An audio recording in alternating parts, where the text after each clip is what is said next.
ये समन संघ ने इसको एनालिसिस किया तो ये पाया कि धरती फट सकती है दो टुकड़ों में, आसमान टुकड़े टुकड़े हो सकता है, सूरज बिखर सकता है, टूट सकता है, पूर्व से निकल जाए, पश्चिम से निकल जाए, कुछ भी हो सकता है, पर ये संगठन के नेता ना इकट्ठा होंगे और ना इकट्ठा होने देंगे। ये इतनी बड़ी बीमारी है। इस बीमारी का पता लगाया क्यों है। ये बीमारी इसलिए है क्योंकि जो व्यक्ति है उसको अपना अस्तित्व दिखाई देता है। बड़े दिनों बाद मिला है, कहाँ तो वो नीचे पैरों वैरों पड़ा रहता था, बड़ी मुश्किल से बाबा साहब कुछ दे के गए, दो चार लोगों के गाल वाल मोटे हो गए, बैंक अकाउंट में पैसे वैसे आ गए, बच्चे अच्छे पढ़ गए, सोने चांदी थोड़े बहुत 100-200 ग्राम पहन पान लिए, कुछ रिश्तेदारों को दिखाने के लिए अंग्रेजी की बोतल, देसी बोतल, मीट मांस, मदरा, कार वगैरह ये सब चीजें आ गई लोगों को जलाने पकाने के लिए। तो बहुत दिनों बाद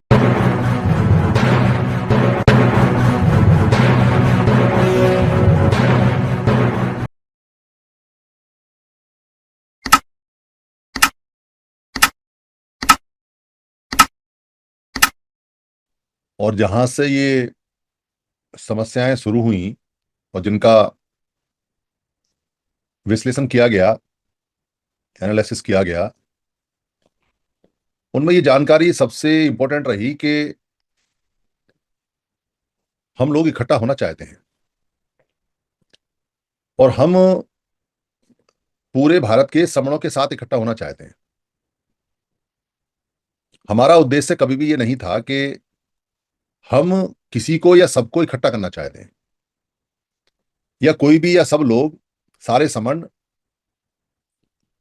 हमारे कहने के अनुसार इकट्ठे हों या कोई इकट्ठा होने का नाम हम दें।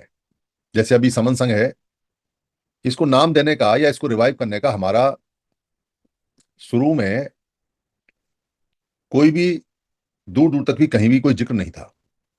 हमारे ख्यालों में भी नहीं था कि हमको समन संघ नाम से, पुराने नाम से सभी समनों का आह्वान करना है और ये सारा काम हमें बढ़ाना या करना है।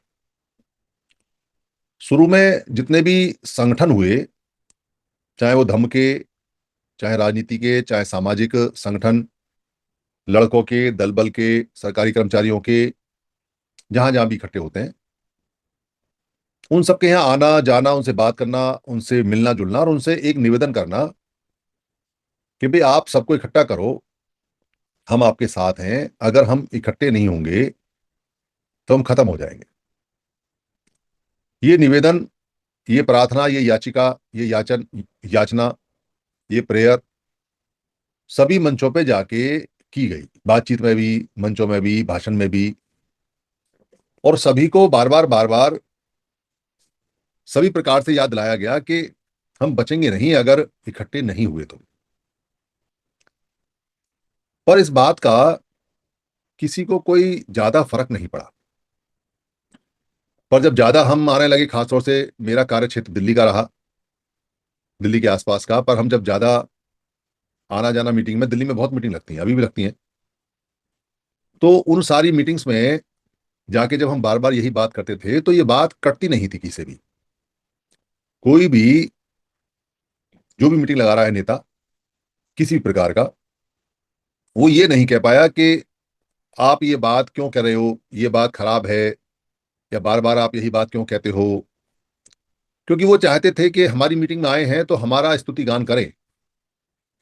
बात तो ठीक है कि सबको इकट्ठा होने के लिए कह रहे हैं, पर वो ये चाहते थे कि हमारी रोटी खाई है, हमारी मीटिंग में आए हो, हमारा हॉल, हमारा माइक इस्तेमाल कर रहे हो, हमारे लिए आए हो, हमारे बुलावे पे आए हो, हमने बुलाया है, तो हमारा ही स्तुति गान, हमारी ही बात करो और घुमा फिरा के ये कहो कि इकट्ठा होना तो अच्छा है, तो चलो इन्हीं के नेतृत्व में इकट्ठे हो जाए।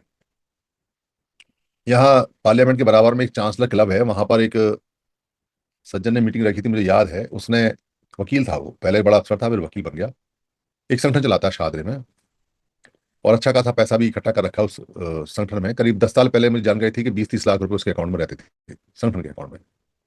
तो उसका सपना था कि वो नेता बने। बहुत लोगों का सपना है, अधिकतर का सपना रहता है सबका नेता बने।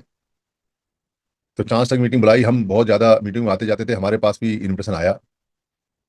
बढ़िया क्लब था, बढ़िया खाना वाना लगा हुआ था। पहले हाफ के अंदर मीटिंग हुई, मीटिंग में बातचीत हुई, सबने अपने अपने विचार रखे, हमने भी रखे, और फिर हमने खाना वाना खाया। खाना खाने के बाद में सेकंड हाफ में जब मीटिंग हुई तो मीटिंग में उसने जो अपने दो चार पांच लोग लगा रखे थे, उन्होंने कहा जी कि एक सिस्टम बना लेते हैं और हम प्रस्ताव करते हैं। तो इससे पहले वो प्रस्ताव कर पाते उससे पहले मैं खड़ा हो गया और मैंने ये कहा कि भाई देखो, अगली बार से जब भी आप मीटिंग लगाओ तो हमसे तो खाने के पैसे ले लेना। क्योंकि मैंने उनसे पूछा ये खाना कौन खिला रहा है, तो उन्होंने कहा जी हमारी संस्था खिला रही है। तो हमने कहा भाई हमसे तो खाने के पैसे ले लेना। इस बात से वहाँ माहौल थोड़ा सा, जो उनका मंसूबा था वो थोड़ा सा गड़बड़ा गया। क्योंकि ये बात कहना कि भाई हमसे खाने के पैसा ले लेना, इसका मतलब कि तुम हमें रोटी खिला रहे हो तो हम तुम्हारे नाम का यस करके जाने वाले नहीं है। रोटी खिलाई नाम का यस हो गया, एक वोट खरीद लिया आपने तो नोटों में, मतलब रोटियों के अंदर। अच्छा खाना खिलाने के बाद में ये बहुत जगह चलता है, लोग दावत बुलाते हैं, खाना खिलाते हैं, फिर कहते हैं हमारे मत में आ जाओ। एक मीटिंग में और गया था मैं बुद्ध विहार में, वहां भी हमने खूब जोर शोर से इकट्ठे होने की बात कही। वो मध्य प्रदेश से एक बंदा आया हुआ था, वो किसी भिक्खू के साथ काम वाम करता था, पहले सरकारी कर्मचारी था, उसकी टांग खराब है, व्हील चेयर पर चलता है, लाखन नाम है शायद उसका। वो अपने साथ एक दो लोगों को लेके आया। और जब मीटिंग चल रही थी तो वहां मीटिंग में गलती से उन्होंने मुझे अध्यक्ष बना दिया उस दिन मीटिंग का। अब वो वहां उसने अपने चमचे खड़े खड़े किए और वो कहने लगा कि जी ऐसा व्यक्ति होना चाहिए जो 24 घंटे घर से बाहर रहता हो, अपने ही उस कैंडिडेट की तारीफ कर रहा था। तो वहां हमने कहा भाई ऐसे नहीं होगा, सिस्टम बनेगा सब लोगों की राजी से, ऐसे नहीं होगा, यहाँ व्यक्ति पर नहीं चलेगा। बहुत सारे टकराव रहे, बहुत सारी बातें रही। फिर अंत लोगों को ये समझ में आया कि भाई ये तो बहुत ज्यादा उग्र हो रहे हैं। फिर लोगों को मीटिंग भी की, हमने भी बहुत मीटिंग की, लोगों को बुलाया, बातचीत की। पर कोई भी वो रहा सामाजिक कार्यकर्ता कैसा भी रहा, सभी की बता रहा हूँ, सभी की, चाहे वो राजनीतिक है, चाहे सामाजिक है, चाहे धार्मिक है, चाहे आर्थिक है, चाहे सरकारी कर्मचारी को, कैसा भी है, नेता तो नेता ही है, नेतृत्व करता है तो नेता है। उन सभी की इच्छा, किसी की छिपी हुई, किसी की सामने, वो यही रही कि इकट्ठा होना तो बहुत अच्छा है, मेरे नेतृत्व में इकट्ठे हो जाए। ऐसा सभी की इच्छा रही, हर एक संगठन, इसलिए वो इकट्ठे नहीं हुए और वो इकट्ठे होंगे भी नहीं। समझ में आ गया हमको, भाई कितना भी हमने भी रोटी वोटी खिलाई थी, हमने भी मीटिंग वगैरह की, तो समझ में आ गया कि नहीं इकट्ठे होंगे। फिर अल्टीमेटम दिया उनको कि भाई देखो, अगर 2020 तक, अब 14 अप्रैल तक इकट्ठे हो जाते हो तो ठीक है, नहीं हो जाते हो तो फिर हम लोगों से बात करना शुरू करेंगे कि भाई बिना इकट्ठे हुए बात नहीं बनेगी, और ये जो संगठन है ये हमको जोड़ने की बजाय तोड़ रहे हैं, हमारा नुकसान कर रहे हैं। वो कोविड आ गया, कोविड में वो बात रह गई, फिर आगे फिर ये कोविड में समन संघ का ये प्लेटफॉर्म स्टार्ट हो गया, तब से ये लगातार चल रहा है। और इस पे बहुत सारी चर्चाएं होती हैं, बहुत सारे नेता इस पे आए, बहुत सारे लोग इस पे आए, आते रहे, कुछ रुके, कुछ चले गए, कुछ भ्रमण आ गए, कुछ लड़ गए, कुछ भाग गए, कुछ छुपे हुए आए, वो अपने एजेंडे निकाले, तो जैसे एजेंडा निकाला वैसे ही वो भी चले गए। ये सब यहाँ चलता रहा। पर एक चीज जो टिकी रही वो ये टिकी रही कि मैं समन हूं, हम समन हैं, और समन संघ पुरातन है, प्राचीन है, और हम पुराने समण लोग हैं, समण सभ्यता है, समण संस्कृति है। इस चीज को सभी लेके गए, चाहे कोई कहे या ना कहे, पर गाहे बगाए इसका इस्तेमाल कर लेते हैं। जब कभी कोई उनसे पूछता है तुम कौन हो और उनको समझ में नहीं आता तो क्या देते हैं वो कि हम समण हैं। ये वो चीज सीख के गए सबके सब, तो यही सिखानी थी।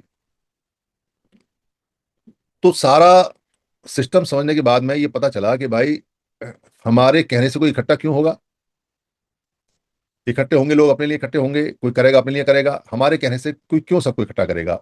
हम साथ हैं तो कोई करेगा नहीं। अगर सबको इकट्ठा करने का मैसेज भी देना है तो भी हमें ही देना है, और अपना काम खुद ही करना होता है। कोई हमारा काम क्यों करेगा। विचार हम दें, आइडिया हम दें, बात हम दें, नाम हम दें, सब चीज हम दें, और वो प्रचार हमारा करे, इतना भोला तो नहीं कोई नेता। तो ये कहा भाई आओ बैठ के बात कर लेते हैं। सारे नेताओं कहा, अभी भी बोलते हैं, बताओ तुम क्या कर रहे हो, क्या है, कैसे कर रहे हो, आओ बैठ के बात करते हैं।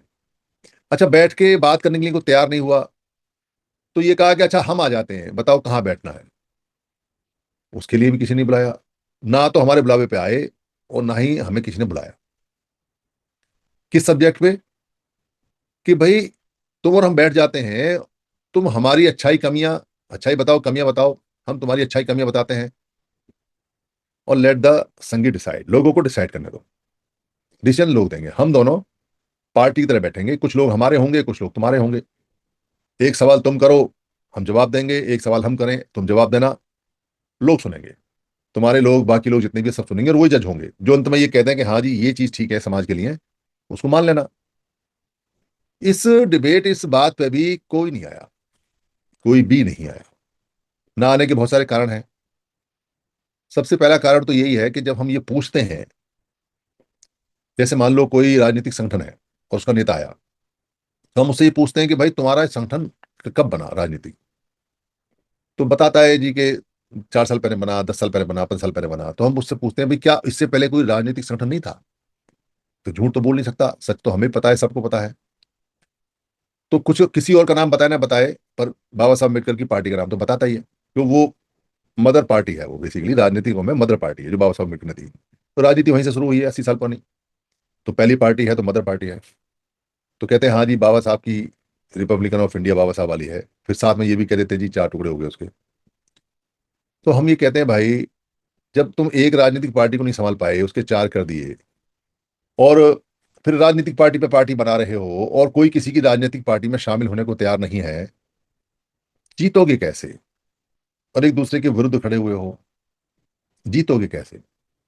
वो हमसे ये उम्मीद करते हैं कि हम उनकी पार्टी को सपोर्ट करें। हमारा तो एजेंडा क्लियर है, समणों की किसी भी राजनीतिक पार्टी को ना हम सपोर्ट करते हैं और ना ही हम किसी के विरुद्ध हैं। हम तो एक लाइन में ये कहते हैं, समन संघ का एजेंडा है, पास है हाउस से, कि भाई सारे राजनीतिक जो समण जो राजनीतिक लोग हैं वो सब एक हो जाओ, और फिर समण संघ से जो मदद चाहिए ले लो। तो कई सियाणे ऐसा भी कहते हैं, अजी अगर सारे इकट्ठे हो जाएंगे तो फिर समण संघ से मदद लेने की जरूरत ही क्या है? तो बात तो ठीक है, हम भी यही कहते हैं, अरे भाई जब सारे इकट्ठे हो जाओगे तो समण संघ की भी जरूरत नहीं है। समण संघ की जरूरत का हेल्प की तो बात छोड़ो, समण संघ की जरूरत नहीं है। तो इकट्ठे, यही तो मकसद है कि सारे इकट्ठे जाओ, कहीं तो इकट्ठे हो। ये सवाल हम पूछते हैं, या कोई आए राजनीतिक आदमी पूछेंगे, क्या जवाब देगा इसका? क्या कहेगा? ये कहेगा कि सबको इकट्ठा हो जाना चाहिए। तो हम अगला सवाल कहते हैं भाई तुम बताओ कैसे इकट्ठे होंगे, या तो तुम किसी में मिल जाओ या किसी को मिला लो। क्या कहेगा वो? ये कहेगी जी वो वाली पार्टी मिलना नहीं चाहती। अरे भाई तुम तो मिलना चाहते हो, तुम अपना जो राजनीतिक अस्तित्व है उसे खत्म करोगे तो हमारा विलय हो गया, बात खत्म हो गई। पर कोई करने को तैयार नहीं। बहुत अच्छा एक्सपीरियंस है सभी का, है मेरा ही क्या। पार्टी पे पार्टी तो बन जाती है, संगठन पे संगठन तो बन जाते हैं, पर कोई विलय करने को, एक दूसरे में मिक्स होने को राजी नहीं है। और होंगे भी तो बाद में चलन चला, जब हमने ज्यादा दबाव डाला और पोर्टल पे ज्यादा दबाव हुआ और हम खूब गालियां भी सुना देते हैं इन संगठनों को, तो ये मैसेज सब में जाता था।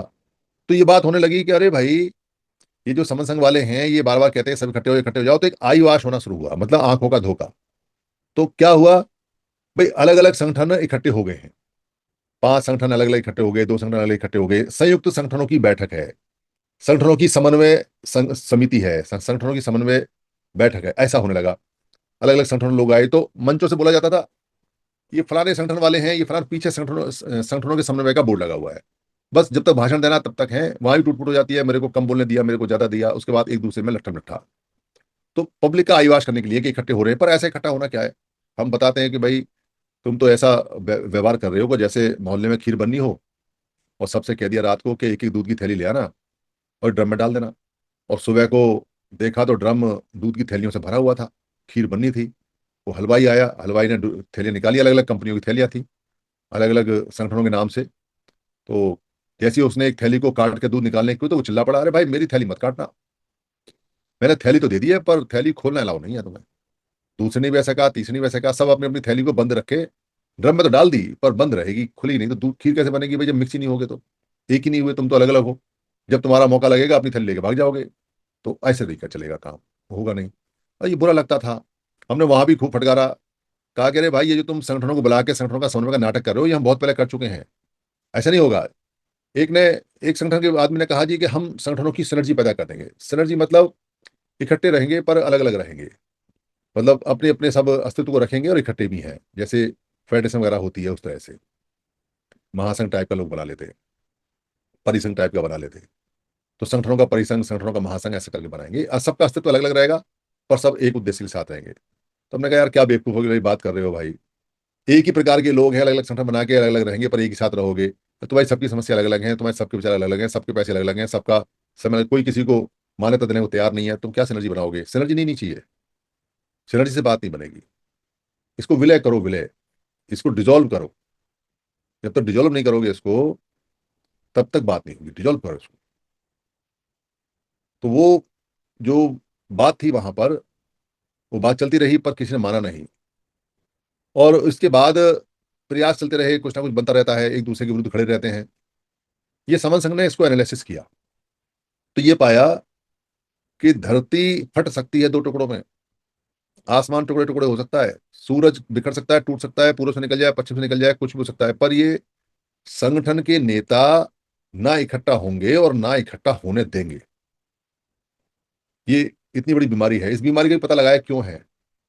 ये बीमारी इसलिए है क्योंकि जो व्यक्ति है उसको अपना अस्तित्व दिखाई देता है। बड़े दिनों बाद मिला है, कहाँ तो वो नीचे पैरों वैरों पड़ा रहता था। बड़ी मुश्किल से बाबा साहब कुछ दे के गए, दो चार लोगों के गाल वाल मोटे हो गए, बैंक अकाउंट में पैसे वैसे आ गए, बच्चे अच्छे पढ़ बढ़ गए, सोने चांदी थोड़े बहुत 100-200 ग्राम पहन पान लिए, कुछ रिश्तेदारों को दिखाने के लिए अंग्रेजी की बोतल, देसी बोतल, मीट मांस मदरा कार वगैरह ये सब चीजें आ गई लोगों को जलाने पकाने के लिए। तो बहुत दिनों बाद मिली हैं, तो थोड़ा सा इसका मजा ले लें, थोड़ा इसका अहम दिखा लें, तो वो फैक्टर काम करता है। फिर जो नेता टाइप के लोग होते हैं उनको पैसा भी मिलता है, उनको बीची कुर्सी मिलती है, जयकारा भी मिलता है, टोपी मिलती है, गमछा मिलता है, शॉल मिलती है, माला मिलती है, कार पे फूल चढ़े रहते हैं, चार पांच चमचे टाइप के लोग भी साथ रहते हैं जगह लगाने के लिए, फिर आवाज में कड़कनेस भी आ जाती है। और चाहे समाज को कुछ ना मिले पर खुद खुद को तो ये चीजें मिलती है। उम्मीद मतलब दबे हुए लोगों को अचानक ये मिल गया तो वो झिलता नहीं, उनसे समझ में नहीं आता उनको, भी जानकारी का भी अभाव है। ये सारे कारण रहे तो इनको कोई खोना नहीं चाहता। मतलब जो बीच की कुर्सी बैठ गया, प्रधान बन गया, वो अगर प्रधान नहीं रहेगा तो दूसरे प्रधान के नीचे काम करेगा तो उसकी जीते जी डेथ होगी, उसकी तो आत्महत्या होगी, बेचारे की, प्रधानी की आत्महत्या हो गई। उसे ये मंजूर नहीं है। फिर भाड़ में गए समाज और तेल लेने गए समण बमण और सब गया संगठन वंगठन, मुझे कोई लेन देन नहीं है, मेरी प्रधानी बची रहे। तो पैसा भी बहुत लोगों ने गबरमोहन कर लिए, पैसे से भूखे नंगे लोग हैं, और चाहिए और चाहिए और चाहिए कर देते हैं। तो ये कारण रहे, इन कारण से ये इकट्ठे नहीं होंगे। अच्छा, ये इकट्ठे ना हो, भाड़ में जाए, खूब प्रयास कर लिया, ये नहीं इकट्ठे होते, भाड़ में जाए हमारी तरफ से। पर दिक्कत यह है कि इनके हर एक के पीछे 10-20-30 अंधभक्त हैं, 10-20-30 इनके रिश्तेदार हैं जो उनके साथ रहते हैं, 10-20-30 ऐसे लोग हैं जिनको इन्होंने मुर्ग मुसल्लम और दारू खिला रखा है उस चंदे के पैसे से। 10-20-30 ऐसे लोग हैं जिनको ये 100-200-500 रुपए दे देते हैं हफ्ते में, ताकि वो भिखारी बना रहे, इनके साथ जुड़ा रहे। 10-20-30 ऐसे लोग हैं जिनको जगह जगह घुमाते हैं और उनको शौक लग गया है कि नेताजी के साथ रहेंगे तो काजू भी मिलेगा, बादाम मिलेगा, कॉफी मिलेगी, चाय मिलेगी, दूध मिलेगा, कहीं शराब मुर्गा मिलेगा, आना जाना मिलेगा, होटल का रहना बहना मिलेगा, और कहीं कुछ बांध भी देता है, कभी कोई सामान दे देता है, कभी मिठाई, कभी कपड़ा, कभी पैसा पेट्रोल भरवाने के लिए वो भी मिलता रहता है। तो उसकी आदत पड़ गई है, और फिर घूमने फिरने को मिलता है, मौज मस्ती रहती है, कोई चिंता नहीं, कोई फिक्र नहीं, कोई जिम्मेदारी नहीं। तो कौन छोड़ेगा इसको, तो वो तो छोड़ेंगे नहीं। तो हमें वहां से ये क्लियर हो गया पूरी पूरी तरह से कि भाई अपना काम खुद ही करना है। अगर अपना काम खुद नहीं करेंगे और हम दूसरों से कहते रहेंगे आप करो करो, तो कोई करने को तैयार नहीं है। और हम क्यों करने को तैयार नहीं थे शुरू में? हम इसलिए करने को तैयार नहीं थे क्योंकि जब हम काम करना शुरू करेंगे इस आइडिया पे, जो पुराना आइडिया है, तो ये कटता तो है नहीं आइडिया, क्योंकि इसकी खूब अच्छी प्रैक्टिस कर ली हमने। तो क्या होगा कि ये लोग कहेंगे कि देखो इन्होंने भी एक संगठन बना लिया, देखो ये भी ऐसा करने लगे, देखो ये भी ऐसा होने लगे, तो फिर वो कहेंगे अब तुम भी ऐसे और हम भी ऐसे। तो फिर हम उनको फटकारेंगे कैसे? तो इस चक्कर में, इस बात को देखते हुए हम निवेदन ही करते रहे कि अरे भाई तुम करो, तुम्हारा काम है, तुम समाज के काम करते हो, समाज की जिम्मेदारी ली है, तुम समाज से चंदा ले लेते हो, समाज का काम करने का प्रण लिया है, तुम ही करो। पर कौन करे इस सूखे काम को? ये तो सूखा काम है। और इसके जो नियम है वो तो और भी सख्त है, और बिल्कुल सूखे नियम है। ना तो उसमें मुर्ग मुसलम मुसलम है, ना उसमें दावत है, ना उसमें कुछ मिलता है, उसमें तो खर्च ही करना है, और समय देना है, और दिमाग देना है, और बुद्धि देनी है। पर काम तो करना है। काम इसलिए करना है कि अगर सुरक्षा चाहिए बच्चों की, अपनी अपनी जमीन की, अपनी जायदाद की, अपने पैसे की, अपनी नौकरी की, अगर विकास चाहिए अपने से अच्छा, जो आपको विकास मिला है उससे अच्छा, अपने बच्चों के लिए, उनके बच्चों के लिए, अगर सुख चाहिए जो बड़ी मुश्किल से मिला है, मेंटेन रहे थोड़ा बहुत, और इससे ज्यादा अच्छा सुख चाहिए, तो काम तो करना पड़ेगा। बिना काम के तो गुलामी मिलती है। तो ये कहे कि जी बिना काम के मिलेगा, भाई बिना काम के हमको तो गुलामी मिलती है, और वमड़ों को बिना काम के सब कुछ मिलता है। उन्होंने मेहनत की है, वमड़ों ने अपना संघ बनाया, आज वो इस स्टेज पे हैं कि संख्या में कम होने के बावजूद भी वो बिना काम के आनंद लेते हैं। तो कोई खराब पॉलिसी नहीं है। मैं फिर बता देता हूँ, मतलब चिढ़ना बंद करें इस बात से कि जी वमन ऐसे करता है या वैसे करता है, कुछ काम नहीं करता, सब माल पे हाथ रखता है, सब कुछ चलाता है, सब कुछ उसके हाथ में है, जमीन उसके हाथ में है, जायदाद उसके हाथ में है। इससे चिढ़ने की जरूरत नहीं है, और इसको खराब कहने की भी जरूरत नहीं है। भाई ये तो सर्वाइवल ऑफ द फिटेस्ट का प्राकृतिक नियम है, प्राकृतिक नियम है जो नेचर में चलता है विद्यमान, इसको कोई नहीं मना कर सकता। इसको बुद्ध भी मना नहीं कर सकते इस नियम को, क्योंकि बुद्ध तो खुद नेचुरल नियम के बादशाह रहे हैं। कोई मना नहीं कर सकता। सर्वाइवल ऑफ द फिटेस्ट यानी कि नेचर में वही जिंदा रहेगा, चाहे वो मनुष्य है, चाहे जानवर है, चाहे पेड़ है या पौधा है, जो स्ट्रगल करेगा, जो लड़ेगा, और जो उसके लिए फिट होगा। बिल्कुल। अगर फिट नहीं है तो सर्वाइव नहीं कर सकता, मतलब बच नहीं सकता, मारा जाएगा, नस्लें खत्म हो जाएंगी उसकी। जैसे बहुत सारे जीव जंतु खत्म हो गए क्योंकि वो बदले हुए मौसम को नहीं झेल पाए, खाने की चेन खराब हो गई, फूड चेन खराब हो गई, उसको नहीं झेल पाए, जंगल कट गए उसको नहीं झेल पाए, लोगों ने मार दिए कुछ, तो इसलिए वो खत्म हो रहे हैं। और वैसे ही हम भी खत्म हो रहे हैं। मतलब जैसे आप भारत के सड़कों की स्थिति देखोगे अधिकतर क्षेत्रों में, तो बड़े शहरों में इक्का दुक्का किसी नौकरी वोकरी मिल मिला गई, कुछ मिल गया तो ठीक है, पर वहां तो हालत खराब है। वहां तो पीने का पानी भी नहीं है, खाने को रोटी नहीं है, हाथों के लिए काम नहीं है। तो जब खाना अच्छा नहीं जाएगा तो दिमाग कहाँ से काम करेगा, शरीर कहाँ से काम करेगा। जब खाना नहीं मिलेगा, काम नहीं मिलेगा, तो पैसा नहीं मिलेगा, पैसा नहीं मिलेगा तो खाना नहीं मिलेगा, तो शरीर नहीं बनेगा तो दिमाग काम नहीं करेगा। तो हर साल, हर जितनी भी नस्ल आएंगी, मतलब एक पीढ़ी, फिर उसके बाद अगली पीढ़ी, फिर उसके बाद अगली पीढ़ी, हर पीढ़ी कमजोर होती चली जाएगी।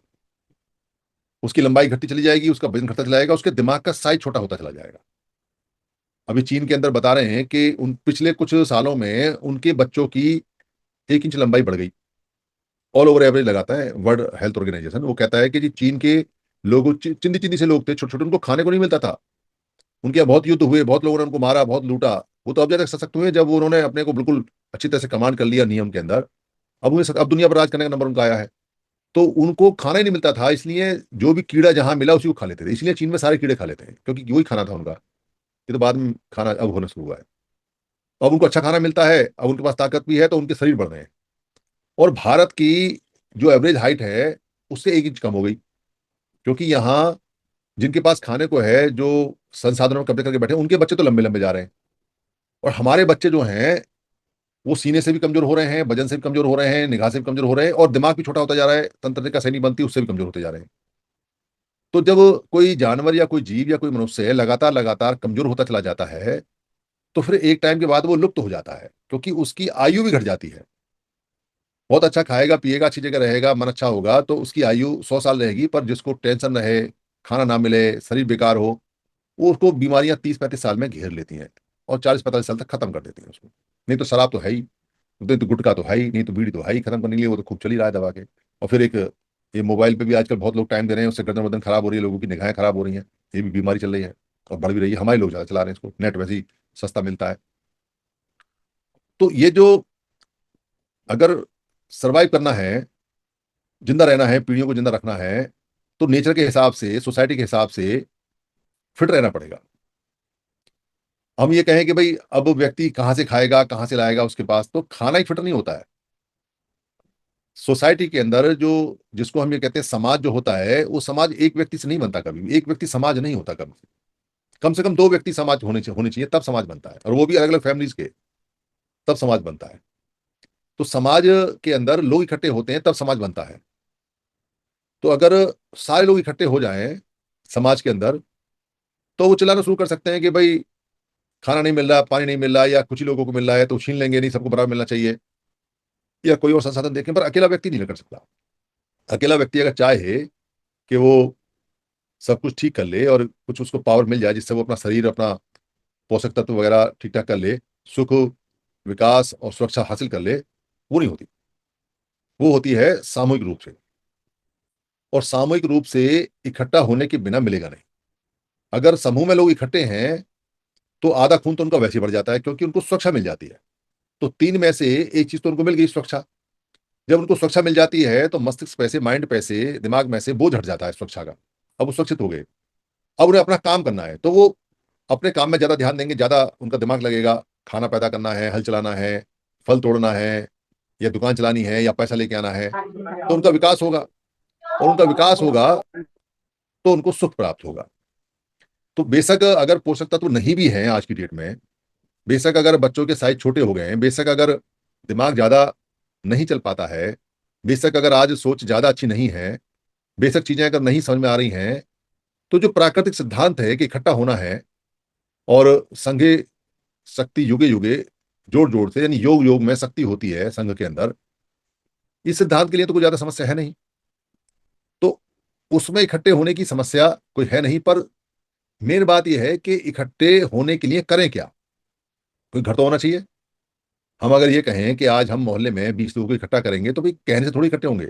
अगर उनको इकट्ठा करना है तो उनको बताओ कि आज इकट्ठा होना है, तो अगला सवाल आएगा, भाई कितने बजे इकट्ठा होना और कहाँ इकट्ठा होना है। अगर हमारे पास में कितने बजे और कहाँ इकट्ठा होने का नहीं है, और खाली हम मैसेज दे दें, तो कैसे इकट्ठे होंगे। वो तो कहीं पहुंच नहीं पाएंगे। टाइम नहीं देंगे तो अलग अलग टाइम पे आएंगे, जगह नहीं देंगे तो अलग अलग लोग खड़े होंगे, तो इकट्ठे नहीं हो सकते। तो एक घर तो चाहिए। और अगर घर नहीं होगा तो आप कितने इन्विटेशन बांटते रहो, नहीं बात बनेगी। उस घर का नाम समन संघ है, उस घर का नाम समन संघ है। और समन संघ के सारे नियम इस तरह से लोगों ने, यानी संघियों ने बनाए, अनुमोदित किए कि इसमें संगठन की कोई बीमारी ना आए और इसमें कोई उंगली ना उठा पाए, भाई इसमें ये नहीं है, इसमें ये नहीं है, इसमें वो नहीं है। कई लोगों ने उंगली उठाई, उनके सवालों के जवाब दिए। कई लोग नहीं माने, उंगली उठाते रहे, सवाल के जवाब भी उन्होंने नहीं माने, तो उनकी उंगली अपने आप ही टेढ़ी होकर उनकी जेब में चली गई। और क्योंकि अगर एक आदमी ना समझना चाहे तो बाकी तो समझते हैं, तो वो फिर इग्नोर हो जाता है। क्योंकि सारा समाज कह रहा है तू ही अलग चल रहा है तो जाओ अपने घर, हम तो समाज के साथ रहेंगे, हम तो संघ के साथ रहेंगे। तो संघ का तो एक नियम है, खाता ना बही, और जो संघ कह दे वो सही, ये नियम है संघ का। ऐसे नियम बनते हैं संघों में। जो पास हो गया पास हो गया, गलत बन गया दोबारा पास कर लेंगे, सही बन गया चलता रहेगा, पुराना पड़ गया फिर दोबारा बना लेंगे। खाता ना बही, और जो संघ कहते हैं वो सही, वैसे चलेगा। और संविधान भी ऐसे बना है। कोई ये कहना जी कि आज हम संविधान के अकॉर्डिंग चलते हैं, पर जब भारतीय संविधान बना था तो भारतीय संविधान में ना खाता ना बही, और जो संविधान सभा ने कह दिया वो सही, चाहे वो गलत है या सही है, लिख गया तो लिख गया, बहस हुई उस पर, तर्क हुए उस पर। पर जब संघ लोग और पूरा संघ बैठ के तर्क करता है, उस समय अगर दो चार लोग बिके हुए भी हों तो उनकी चलती नहीं है। इसलिए संघ में जब तर्क वितर्क होता है, सवाल रखा जाता है, कोई बिल रखा जाता है, तो उस पर तर्क होने के बाद में उसका सॉल्यूशन परफेक्ट निकल के आता है, उस समय के हिसाब से, उस जगह के हिसाब से। मतलब कोई अगर नियम बना दिया तो वो अनंत काल के नियम सही नहीं है, क्योंकि मैन मेड नियम है, प्राकृतिक तो चलते हैं अनंत काल तक, पर मैन मेड नियम है, लोगों ने बनाया है। तो लोगों के हिसाब से, लोगों की समस्या के हिसाब से, जगह के हिसाब से होता है। कुछ समय बाद पुराना पड़ जाता है, उसको ठीक ठाक कर लो, रिपेयर कर लो, अमेंड कर लो उसमें, नहीं तो उसको बदल दो, नहीं तो उसे खत्म कर दो। उस चलता है। पर समन संघ के जो प्राकृतिक नियम है वो नहीं बदले जा सकते, वो लॉक है। और सातवां नियम कहता है कि संघ सर्वोपरि होता है, संघाधिशेष सर्वोपरि है, संघाधिशेष से बदला जा सकता है, पर उसके लिए कंडीशन बहुत टफ है, क्योंकि सारे लोग चाहिए और 3 बार चाहिए। 3 बार तो उसके लिए उसको बदलने के लिए अनुमोदन होना चाहिए, उसके बाद फिर सभा बैठेगी, फिर बहुत लंबा प्रोसीजर है। इसलिए असंभव है, वो होगा नहीं। और फिर भी अगर लोग करें और ये लगे कि कर रहे हैं तो डाउटफुल है, इसका मतलब वो संघ को खत्म करना चाहते हैं। क्योंकि कोई पहला नियम ही बदलना चाहे जी कि मैं समण हूं वाला, जो समण केवल समण है, पहला नियम कि समन संघ में केवल समण आएंगे। और कोई कहे जी कि ये नियम हटा दो, इसमें वमन भी आए, वो भी मानव है, वो भी ह्यूमन है, और मान लो 50% से ज्यादा लोग ऐसे हो जाएं जो इस बात को कहेंगे जी मानव मानव एक समान, हम तो मानव है, इंसान है, वमन उगाने दो, तो इसका उद्देश्य खत्म हो जाएगा, संघ खत्म हो जाएगा, क्योंकि नियम खत्म हो गया, संघ खत्म। कोई कहे जी इसमें संघाधिशेष सबसे ऊपर नहीं है, ये नियम खत्म कर दो। भाई जब संघ का आदेश सबसे ऊपर नहीं तो किसका आदेश मानोगे? अगर इस नियम खत्म करोगे तो फिर किसका आदेश चलेगा? व्यक्ति का, व्यक्ति के ग्रुप का, तो खत्म हो जाएगा, कोई फायदा नहीं रहेगा। अगर चंदा लेना शुरू करते हैं और लोगों से पैसा लेते रहे तो ये 1 घंटे में खत्म हो जाएगा, क्योंकि पैसा, जैसे पैसा तो चाहिए। कोई ये कहता हो कि जी संघ को पैसे की आवश्यकता नहीं है और उसका काम चलता रहता है, पर उन संघियों से जो कमिटेड संघी हैं, जो जिन जिन जो जो संघी जिन्होंने ये कहा हुआ है कि जो भी होगा हम संघ का खर्च चलाएंगे, वो चलाते रहते हैं, संघ के खर्चे होते हैं। पर पब्लिक से चंदा लेने का यहाँ कोई कलम नहीं है, इसलिए कोई शिकायत नहीं आज तक हुई। और यही कारण है कि कोई एक पैसे का इल्जाम नहीं लगा सकता संघ के ऊपर कि जी मैंने पर्ची कटवाई 5 रुपए की और वो कहाँ गए 5 रुपए। अभी तो लोग तो दुनिया भर के इधर उधर चंदा देते हैं, उनका हिसाब किताब पूछ रहे हैं कहाँ है चंदा, कहानी, पर यहाँ नहीं कर सकता। यहाँ बिल्कुल साफ है, यहाँ ऐसी कोई पॉलिसी नहीं है जो बाद में जाके हमें परेशान करे या दुखी करे। यही कारण है कि कोई व्यक्ति जो एक बार यहाँ आता है, इसके नियम देखता है, समझता है, तो कहता है जी ये नियम परफेक्ट नियम है, और ये नियम बहुत दूर तक चलने वाले नियम है, अनंत काल तक चलने वाले नियम है। और जो इन नियमों को तोड़ेगा वो खुद टूटेगा, जो इन नियम से धोखा करेगा उसके साथ खुद धोखा होगा, जो इन नियम से छेड़छाड़ करेगा उसके साथ खुद छेड़छाड़ हो जाएगी। ये ऐसे नियम है, क्योंकि ये संघ के द्वारा बनाए हुए नियम है, और संघ के प्राचीनतम नियम भी है। इसलिए संघ में सारी चीजें बड़ी अच्छी और मजबूत है। बहुत सारे लोगों ने संघ के 10 गोल्डन नियम देख के अपने अपने संगठनों में लागू करने की कोशिश करी, किसी ने एक नियम, किसी ने दूसरा नियम, किसी ने तीसरा नियम, और ये भी कहने लगे जी हम भी ऐसे ही हैं, हम भी ऐसे हैं, हम भी ऐसे, पर इकट्ठे नहीं हुए। मतलब संघ के नियम की तारीफ कर रहे हैं, सारी बात है, खुद अप्लाई भी कर रहे हैं, अपने लगाने की कोशिश कर रहे हैं, पर इकट्ठे नहीं हुए, बात करने भी नहीं आए और ना बात करने के लिए बुलाया। तो यहाँ स्थिति गंभीर हो जाती है कि जब कोई आपसे बात करने के लिए आए भी ना और अपने यहाँ बुलाए भी ना, तो भाई जोड़ोगे किसको? तो नेता तो जुड़े नहीं, तो उसको छोड़ देना चाहिए। और जो साधारण सीधे साधे लोग हैं उनको पकड़ लेना चाहिए। इसी बात की एक्सरसाइज करेंगे हम, और इससे भी ज्यादा और चर्चा करेंगे और बहुत गंभीर गंभीर बात करेंगे और कुछ नई चीजें भी लागू करेंगे 12 और 13 सितंबर में हिसार में। इसलिए सारे संघियों का आना जरूरी है। बहुत कोई रेयर केस हो जाए नहीं आ रहे तो अलग बात है, पर आना जरूरी है। और हाउस भी लगेगा, वहाँ मीटिंग भी होगी, अच्छा पारिवारिक माहौल भी रहेगा, गंभीर रहेगा इस बार। तो सभी लोग अपने अपना बस कार ट्रेवल जो भी है जैसे भी आने का करें, अपने अपने खर्चे पे आते हैं, इसको तो कहने की जरूरत है नहीं, सारे संगी जानते हैं, और कोई खर्चा ज्यादा होता भी नहीं। तो मेरी बात यहाँ समाप्त हो गई है। अगर किसी को मेरी बात में कहीं कोई दिक्कत हो, महसूस हो, तो मैं संघ से माफी चाहता हूँ। संघ मुझे माफ करे, संघ मुझे माफ करे, संघ मुझे माफ करे। संघं नमामि, संघं नमामि, संघं नमामि। संतोष वंदन।